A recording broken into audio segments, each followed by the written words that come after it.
Good evening, I'm the Friendly Senpai, and today we're going to be talking about Ladykiller in a Bind, also known as my twin brother made me cross-dress as him, and now I have to deal with a geeky stalker and a dom beauty who want me in a bind. Created by Love Conquers All Games and released on Humble Bundle on Monday, Ladykiller in a Bind tells the story of blank. I say blank because you can actually choose the main character's name, and from here on out we're going to be calling her the hero. Anyways, the hero is convinced into pretending to basically be her identical twin brother, the prince, on his school's graduation cruise. He went to a fancy rich people school. This is where she meets an assortment of characters, including the princess, who is a cruel mistress of the whip, the boy, a cross-dressing classmate that has a crush on the president, the uptight right-hand man for the president, the lieutenant, among several others. Of course, this also means that our main character is roped into all of the high school drama that she knows nothing about, including having to deal with her brother's ex-girlfriend, the swimmer.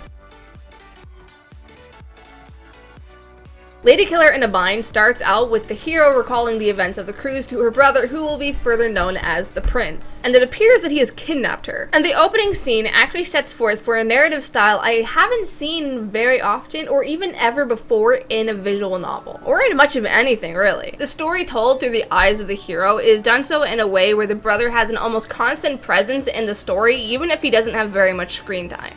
And let me say, so much happens on this cruise. We have so much to talk about. So sit down, shut up, and listen to Senpai. So in terms of romance, there are only two characters you can pick, the princess and the stalker. This is not to say that there are only two routes, however, because there are actually a ton. Every character has their own optional route that you can go down. You can help the boy address his feelings for the president, or you can manipulate him into forgetting about the president and making out with you, as he thinks you're the prince, and you're a lesbian. Or you can hang out with your cousin, the bro, and give him tips on flirting with girls while he clues you in to some of the politics you're going to need to know if you're going to survive the cruise. Then there's the photographer, who basically bribes you into helping her out with stuff. And if those options don't interest you, you can always spend your time relentlessly teasing the lieutenant, who absolutely hates your guts. Or not your guts, she hates your brother's guts. There's so much in Ladykiller in a Bind where even if you don't give a shit about the romance, there is still a ton to do. Because these routes don't always go one way. There is an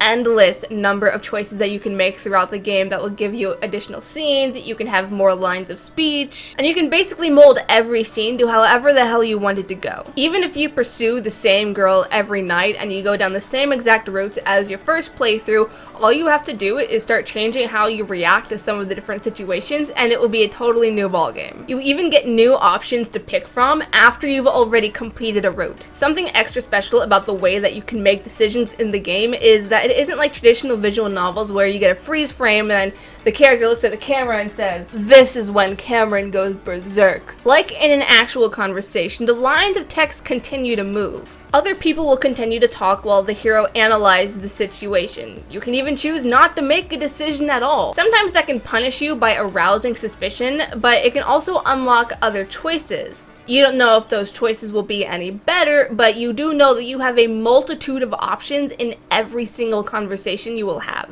And those options will sway a conversation from one way to the other. And this is exactly what I want to see in visual novels, because this was perfect. I've never seen it before. I genuinely feel like it was an ingenious concept that was flawlessly executed, and I really just want to see more of this from future visual novels. What makes it that much better is the narrative, because while it isn't, beautiful and swoon-inducing, it was very smart and it was sassy. While it doesn't revolve around comedy, there is a steady flow of sarcasm and wit coming from the hero and various other characters, where in very many situations I found myself genuinely laughing out loud. Christine Love's writing presented three-dimensional characters that felt real and didn't adhere to stereotypes, which made them feel much more relatable. Kenny! However, I did have an issue with the ending. There wasn't anything really wrong with it on an entertainment level, but the entire time I was playing through the endings, the only thing I could really think of was how closely it resembled the ending for another one of Christine Love's games, Don't Take It Personally, Babe. I can't get into too much detail because there are some plot twists that would spoil the rest of the story for you. So the only thing I can say is, if in terms of the style and the way that the ending was delivered,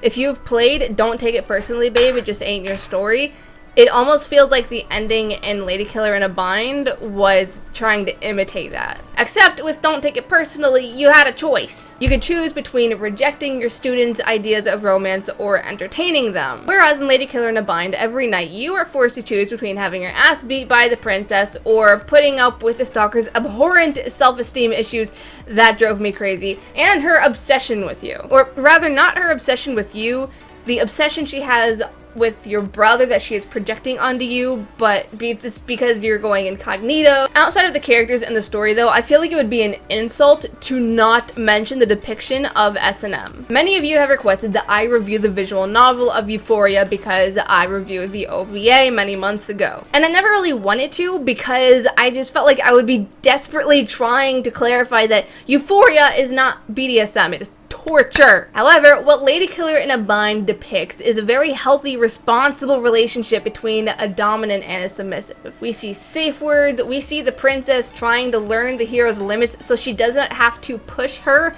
into using a safe word. We see negotiation, and we see the nurturing side of S&M when we see the princess stop a scene to comfort the hero. It does skimp a little on the concept of aftercare, but I still wish that this was the kind of kink that was depicted and what we saw more of, rather than The Secretary or 50 Shades. But it is really fucking awkward to have the knowledge that the narrative is the hero explaining everything that is happening to her brother. I read in an article that Christine said that she did this intentionally because she wanted to make the player kind of feel a little awkward and bleh, and she did a really good damn job at it. Oh yeah, there's gameplay. So we already know that there are a ton of choices to make in Ladykiller in a Bind, but those are not the only gameplay elements that factor into what kind of ending you will get. While you are canoodling with the ladies and playing the politics games, you can also acquire votes from your classmates. During the cruise, there is a popularity contest going on where the person who receives the most votes is going to be awarded $5 million Canadian, so they're not really winning real money, but I mean, I digress. Now, this is totally optional. You do not have to participate in the game, but it will affect what ending you get. This is when the story's politics come in. If you play your cards wisely, go down the proper routes, play some scenes and certain routes while not completely committing to them, and if you hang out with the stalker enough, you can accrue a fair amount of votes. You can do it by appealing to some characters' interests, you can manipulate people, you can blackmail them, it's totally up to you. However, you still have to ensure that you are not arousing suspicion among the prince's classmates. You are still masquerading as your brother, so you can't really do too much that would be deemed out of character. Should you choose to spend your nights with the princess, she can eradicate any suspicion you have acquired throughout the day. This means that you can fuck around all day and do whatever you want without a care in the world, but it also means that you are missing out on the 3 votes a night that the stalker can give you. So it is a balancing act. It requires careful planning, resource management, and a shit ton of saves to get what you want. Oh, and there are Chivos. So this review is already hella long, so I'm not going to spend too much time talking about the visual quality in Ladykiller in a Bind. The one thing I really want to point out is the style chosen. Ladykiller in a Bind deviates from the widely used interface by taking to more of a unique style, which you can see here. I adored how we always have the cruise ship in the background with the character sprites being in the forefront and the location being in between. What this does is it creates a separation between the character sprites and the background, so we are not distracted by the glaring differences in art style, because the art for the background is impeccable. Every scene is full of detail that just never ceased to blow my mind. I can only imagine how much work and time and effort went into creating the gentle folds of the cloths that cover the tables in the dining room, or the wood green in the flooring by the pool, and the shit show that is the stalker's cabin, because I mean, like, what the fuck, look at this. And it's not just detail, it is variety, both from one another, but also in different times of the day. The princess's room is the one I believe changes the most, because we have a nighttime look, we have a nighttime look without a lamp, we have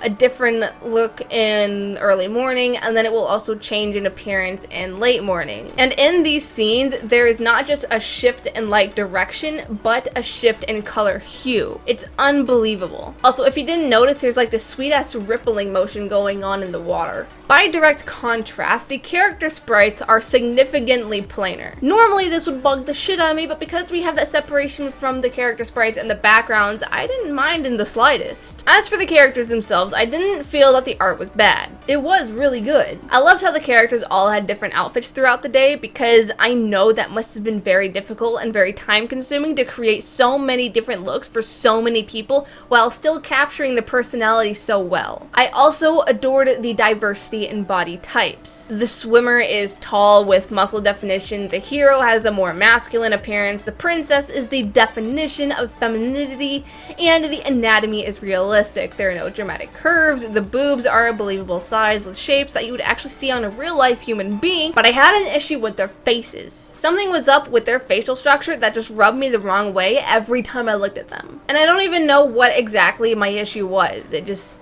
did not sit well with me. Just real quick, I know this review was already super long and we're almost done, but I want to give props to whoever came up with the idea for the sexy scenes and the not sexy but still important scenes, because they were delivered with a very cinematic-y feel. They just went above and beyond with presenting the scenes, and I wanted to point that out real fast.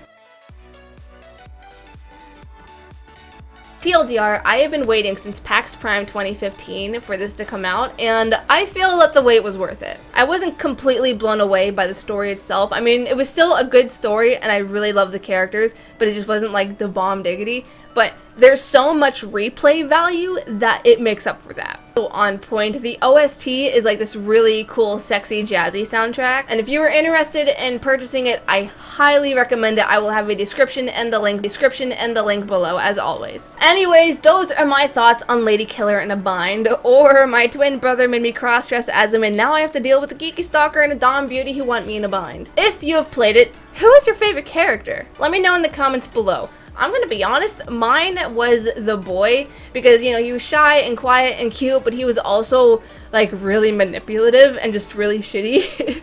So I feel like even if I didn't like his personality that much, I felt like he was the best created character. Otherwise, you can find all of my social media as well as my Patreon in the description below, or like right here whenever the video ends. Happy unbirthday, and I will see you later. Bye!